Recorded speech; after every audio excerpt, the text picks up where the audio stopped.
Welcome to the channel. If you enjoy this video, don't forget to click like and subscribe to stay updated with our latest content. Your support helps us create more awesome videos for you. Let us know what you think in the comments below. Enjoy the video. In retrospect, I must admit that I feel utterly foolish. Utterly and completely foolish, to be precise. I should have been more discerning. I should have realized that the apartment was far too inexpensive to be legitimate, even for a modest studio. I should have sensed that there was a catch lurking somewhere. The day I moved in was a whirlwind of chaos. I insisted on handling everything myself, not wanting to give my family any reason to doubt my capabilities. By late afternoon, every muscle in my body ached and my head was pounding. I collapsed onto my bare mattress, staring up at the ceiling fan with glazed eyes. I brushed the damp strands of hair from my sweaty forehead, wincing at the sensation. A sudden knock at my door startled me. I cursed under my breath and pushed myself up on my elbows. Two young women were peeking around my doorframe. In my haste, I had left the door wide open, forgetting the old college rule, only leave your door open if you want to make new friends. And I was not in the mood for new friends. One of them, an Asian girl with choppy black hair, was grinning at me. The other stood a little further back, fidgeting with a box of Marlboro Reds. "Hey," she said, nodding at me. Her voice was smooth and raspy at the same time. "Did you just move in?" I laid back down, rubbing my face with both hands, choosing not to bother with pleasantries. "Yeah, about 5 seconds ago." "Cool." The girls walked in, evidently ignoring my very clear body language. The girl with the black hair ran her fingers along the edge of my desk and then picked up a little ceramic duck from my unpacked box of trinkets. "Grandma," I explained, feeling strangely defensive. "Cute," she replied, holding it up to her face. "Has anyone told you yet?" the other girl asked abruptly, looking around my apartment. She had tucked the cigarettes into the back pocket of her jeans and was now tugging at her long red braids. "Jesus, Gianna, give her a second. Well, she needs to know." "Yeah, but we haven't even asked her name." I blinked at the two strangers incredulously. I hadn't even had time to put toilet paper in my bathroom, and here they were, touching my things and talking about me like I wasn't there. I just wanted to take a nap, honestly. "My name's Arden," I said. The girl with the red braids, Gianna, sat down next to me on my bed. "Did they tell you?" "Tell me what?" "Oh, of course they didn't. The rules." I blinked again, my face blank. I didn't know about any rules besides the typical renting ones. I had signed the lease after, at best, skimming over it. The landlord was a skinny woman who smelled of ashes, and I was fairly certain she had never developed the facial muscles necessary for smiling. I wasn't about to ask her any follow-up questions, especially when the rent was so cheap. The other girl laughed nervously. "Where did you move here from?" I ignored her. "What rules?" Gianna got a strange, wicked sort of smile on her face, bouncing a little on my mattress. The other girl sighed loudly. "Something happens here every night," she began, pulling out my rickety office chair and sitting down. "Something weird." "Like what?" I sat up, frowning at her. Finally, my interest was piqued. "Someone walks down the street," Gianna said, her voice reminding me of a camp counselor telling a scary story around the bonfire. "That one, right down there." She pointed at my window. "It's someone different each night. They scream for help for about an hour, but we aren't supposed to help them." I just stared at her. I felt a small chill run up my spine. I didn't know what to make of all this. "It happens at a different time every night," the other one said softly. "We never know when it's coming." "Why?" She shrugged almost sadly. "We don't know why." I scoffed, leaning my elbows against my knees. "I don't believe you." The girl shrugged. "You don't have to. You'll see for yourself." The look in her eyes made me want to believe her. She seemed sincere, but I couldn't even begin to fathom what they were saying being true. It was too strange, too outlandish. I knew this wouldn't be the nicest neighborhood, but it couldn't be that bad. It had to be a prank. They had to be hazing me or something. We'll come back later, Gianna said matter-of-factly. We'll show you. Before I could protest, she grabbed the other girl by the wrist and they were gone. I followed them to the door, watching them march down the hall, talking to each other in hushed voices. I closed my door behind them. That night, as promised, they came back. They came dragging along 2 boys. One was somewhat muscular, wearing a tight black t-shirt and baggy jeans, and my eyes were instantly drawn to a silver heart-shaped locket around his neck. He smiled at me and introduced himself as Will when he walked in. The other boy was smaller but chubbier and nervous-looking, with a buzz cut and ill-fitting cargo shorts. His name, I was told, was Matteo. The girl named Gianna came in carrying a bottle of wine and that same slightly crumpled box of cigarettes. The other one, the girl I still didn't know the name of, was the only one who looked even somewhat apologetic. They all sat down on my dusty floor, next to the window, and motioned for me to join them. I sat between Will and the nameless girl, unsure whether I should continue feeling violated or if I should just give in to my strange, pushy neighbors. Do you all live in this building? I asked, hesitantly accepting the wine when it was passed to me. Yeah, Will answered with a grin. It seemed half-hearted. This building is where all the young people live. It's where they put us, Gianna cut in, lighting a cigarette. It didn't even occur to me to tell her not to smoke inside. We've all been sorted out. Forgive her, she's a bit of a conspiracy theorist. It's not a theory, she snapped, glaring at him. Look at the other ones. Next door, the middle-agers. People with kids but no grandkids. Across the street, old people. Not a single 20-something in that entire building. May, tell him. So her name was May. I looked her over, admiring her smoky eye makeup and how she'd tied her hair up, long strands poking out like exploding fireworks. Stop it, May muttered, reaching for the wine bottle. You'll scare her. I'm not scared. She just shrugged at me, as if she didn't believe me. We passed the bottle around and then around again. I listened to them bicker and laugh. It was clear they'd all been friends for a while, and I felt a little bit like I was intruding, even though they were in my apartment. Will asked me if I had gone to college, and I told him I did, but I dropped out. They all nodded sympathetically, which made me feel stupid. By midnight, I was a little bit buzzed and my guard was beginning to fall. I had to admit, it felt good to have friends. I had already mentally resigned myself to a life of solitude, at least for a while. But it seemed that might not actually have to be my fate. I laughed at Matteo and Gianna's drunken argument, passing a cigarette back and forth with May, blowing the smoke out of my open window. I had almost completely forgotten why they were all over when it happened. All at once, a blaring alarm came from each of our phones, like an Amber Alert. I could hear the sound echo throughout the neighborhood, like an entire chorus of hundreds of phones going off. Not just ours. I nearly leapt out of my skin. Not even Gianna laughed.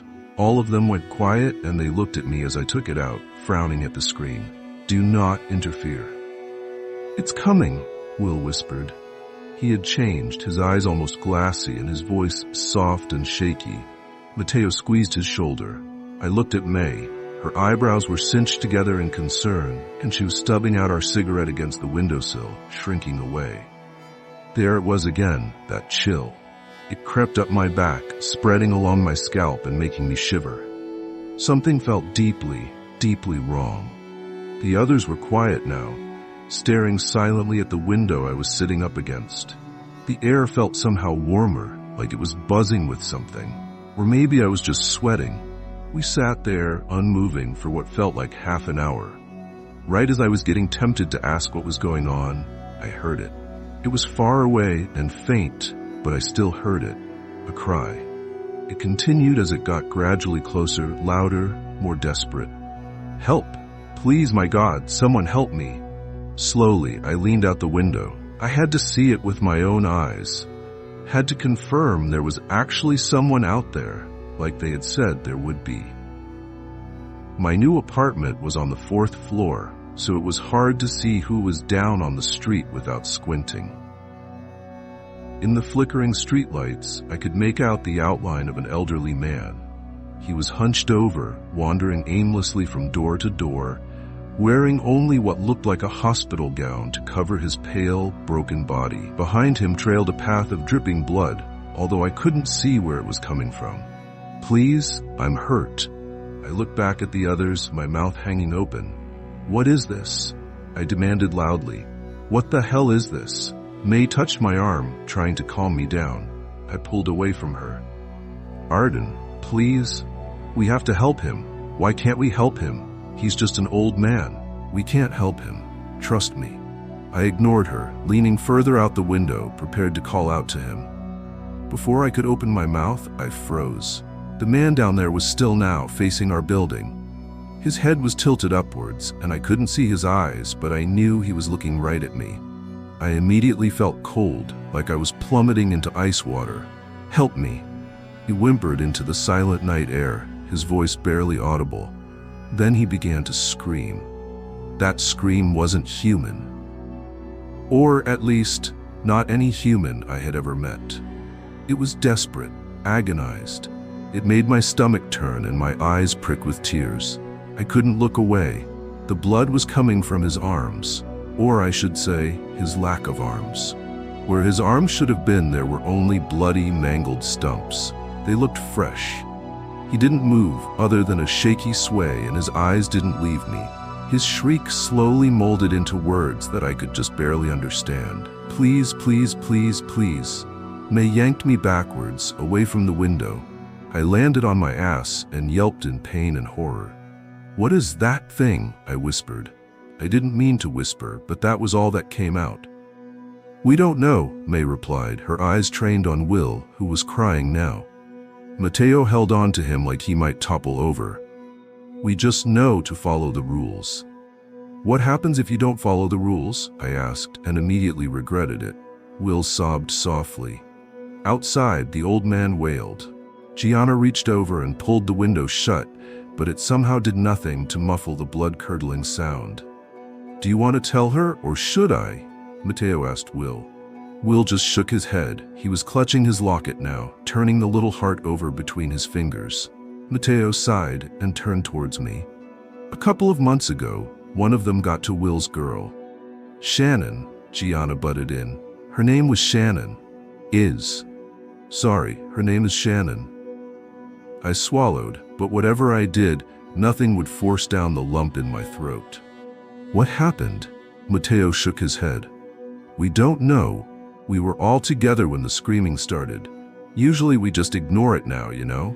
No use in dwelling on it. But that night, we think she saw something different. She started insisting she had to help, and she ran outside. We couldn't stop her." He paused, glancing over at Will. He was silent and still. The screaming outside had begun to pass, getting softer as it continued further down the street. "Then what?" he shrugged. "Nothing. She was just gone." I pressed my lips together, trying to process all of this. I really had believed they were messing with me, but I had seen it. I had witnessed it firsthand, and it terrified me. "Why doesn't anyone leave?" He shrugged for a second time. "Can't afford it, or people just don't care. Some people have left, but we all signed an NDA with the lease, so nobody ever knows." I frowned, thinking back to signing the paperwork, trying to remember. I could vaguely picture what he was talking about. I had just assumed it was more legal jargon that I would never understand. Had I seriously signed a non-disclosure agreement without even noticing? After that, I told them I wanted to go to bed. I needed time to process all of this. They understood, and each one of them said goodbye before leaving me alone. As I lay in the dark, staring at the ceiling, for some strange reason I thought of May's face when we had realized it was happening. How she'd put out the cigarette and backed away from the window. Eventually, I was able to drift off to sleep. The next few weeks were difficult. I spent more and more time with my new neighbors. I came to find that they were right. I didn't think there was a single person older than 30 in our entire building, but I saw them all the time leaving the one next door.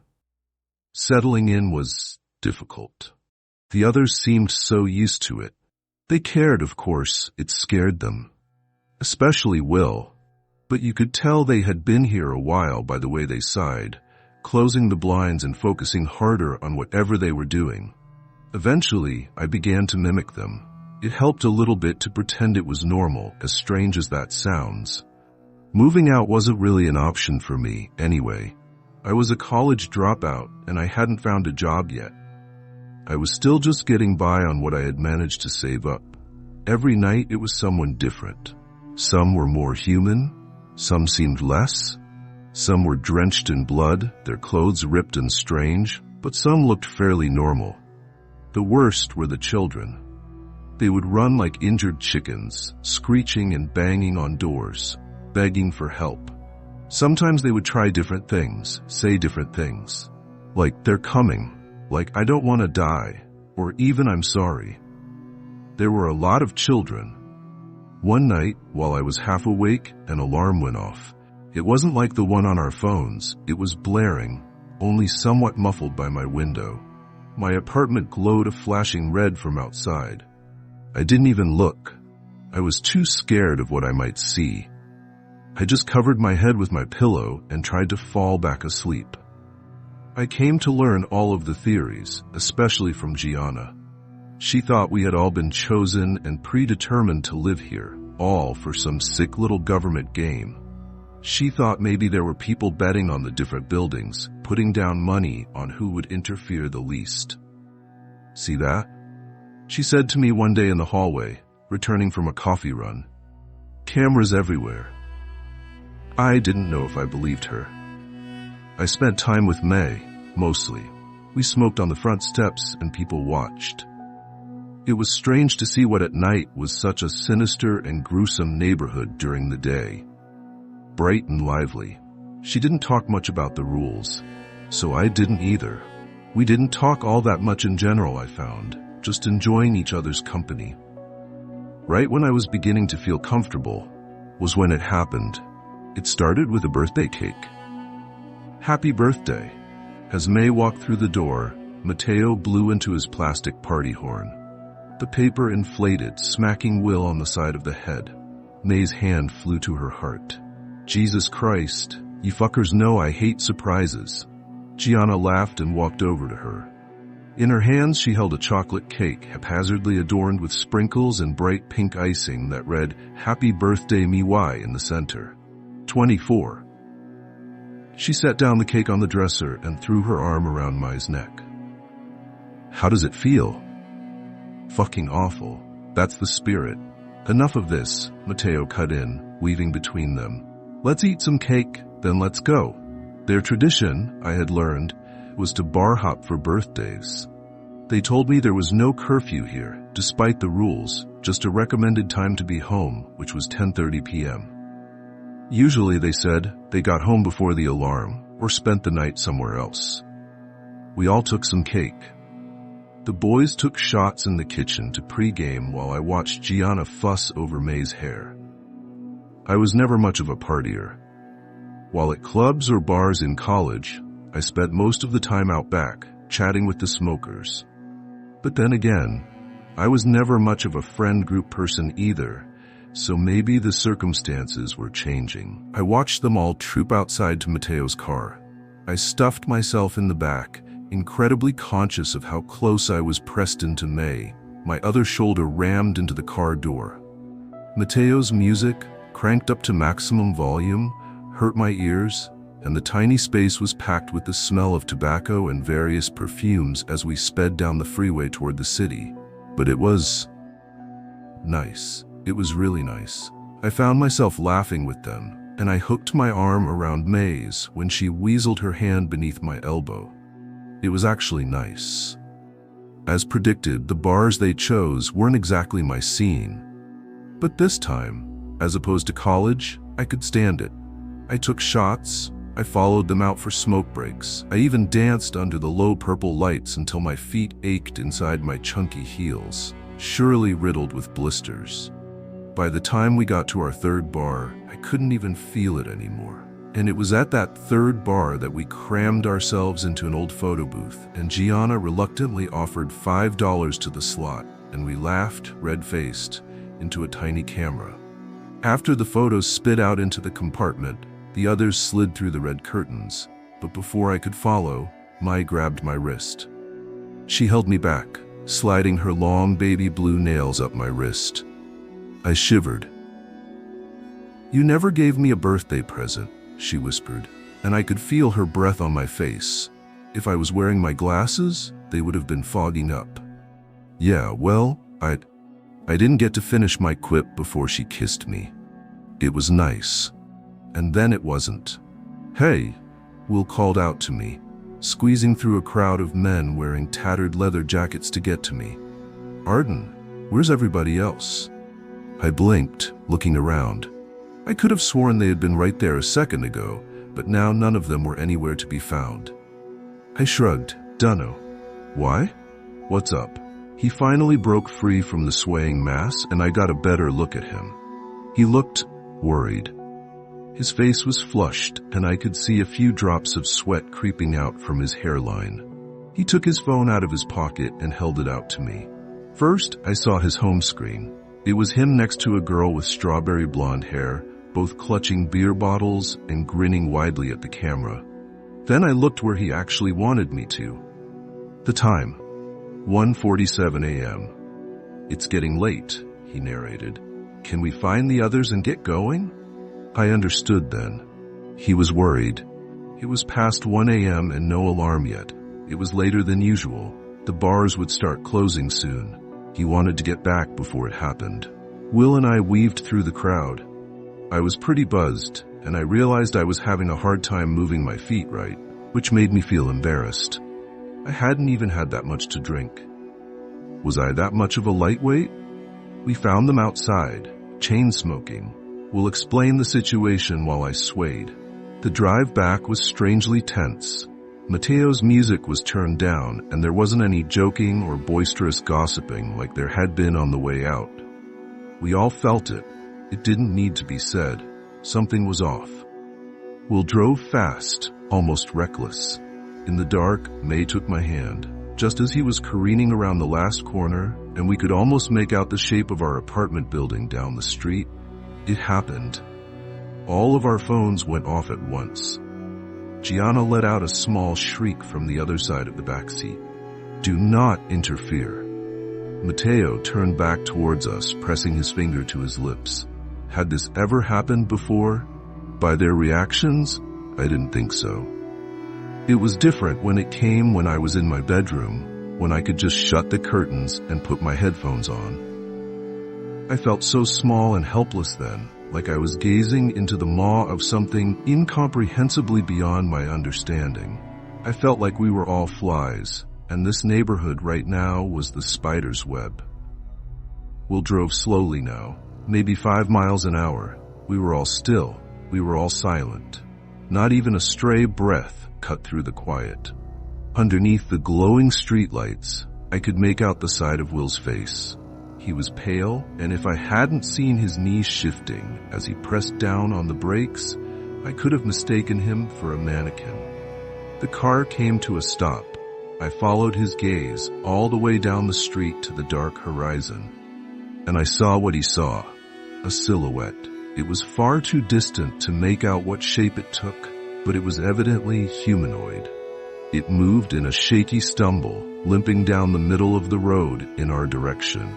And in the overwhelming silence I could hear it, far away but still deeply urgent. "Help me." "Will," Gianna hissed. "Turn the car around." Will didn't move. He just stared forward as white as paper. It didn't make any logical sense, but I knew what he knew. It was too late now. There was no use.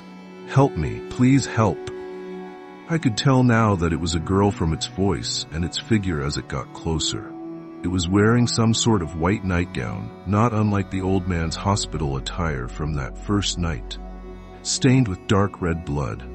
From here, I couldn't tell if it was fresh or dry. I didn't know why that mattered to me. Maybe, May whispered. Her arm shook against mine. Maybe if we're quiet and we duck down, it won't see us. Deep down, it felt as hopeless as turning around had felt, but it seemed reasonable.